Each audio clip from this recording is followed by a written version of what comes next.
নমস্কাৰ বন্ধু বান্ধৱীসকল, মই দুলু কলিতাৰ মোৰ চেনেললৈ আপোনালোক সকলোকে স্বাগতম জনাইছোঁ। আৰু এয়া হৈছে কলফুল। মই কলফুলখিনি ৰুকি আছোঁ। আজি আপোনালোকক কলফুল আৰু মচুৰ দালি কেনেকৈ বনাই খাব পাৰি সেইটো ৰেচিপি দিম।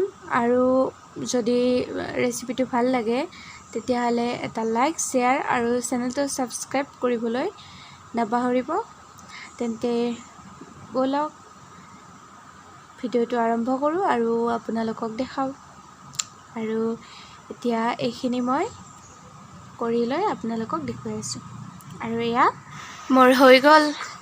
আৰু ইয়াৰ লগত মই এটা সৰু সৰুকৈ আলু কুটি দিছোঁ। আৰু মই মচুৰ দালিখিনি এটা বাটিত লৈ ল'ম।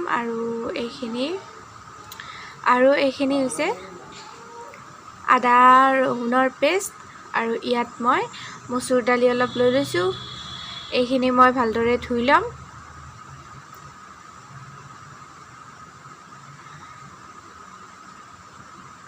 আৰু মচুৰ দালিখিনি ধুই আনি এনেদৰে কুকাৰত বহাই দিছোঁ। আৰু ইয়াত দিছোঁ কলফুলখিনি আৰু সৰু সৰুকৈ কুটি থোৱা আলুখিনি।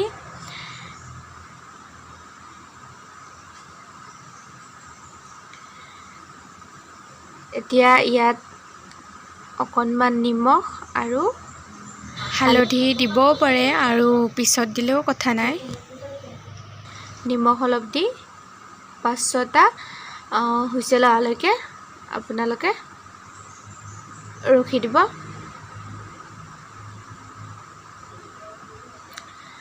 আৰু 5-6টা হুইচেল অহালৈকে ৰখিলোঁ। আৰু এতিয়া কেৰাহী এখন বহাই দিছোঁ। আৰু তেল অকণমান দি তেলখিনি গৰম হোৱালৈকে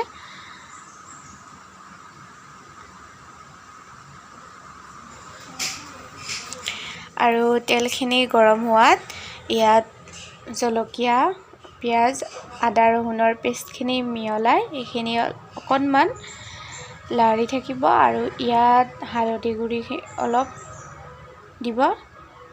আৰু এইখিনি ধুনীয়াকৈ কেইমিনিটমান ভাজি ল'ব। আৰু এয়া সিজাই ৰখা কলফুল, আলু আৰু দালিখিনি এনেদৰে তেল মাৰি দিব। আৰু এইখিনি চব্জি টাইপ নোহোৱালৈকে এনেদৰে জুইৰ ওপৰত ৰাখি দিব। এইখিনি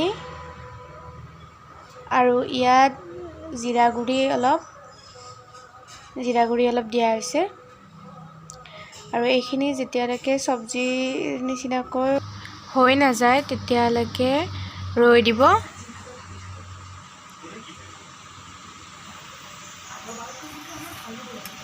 আৰু এয়া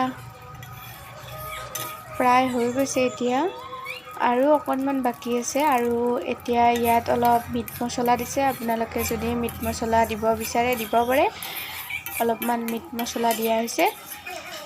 আৰু এয়া চাওক, আপোনালোকে এবাৰ এনেদৰে খাই চাব, আৰু বিৰাট টেষ্টি হয়। আজিলৈ আহিছোঁ। কাইলৈ আৰু নতুন ভিডিঅ' এটাত আপোনালোকক লগ পাম।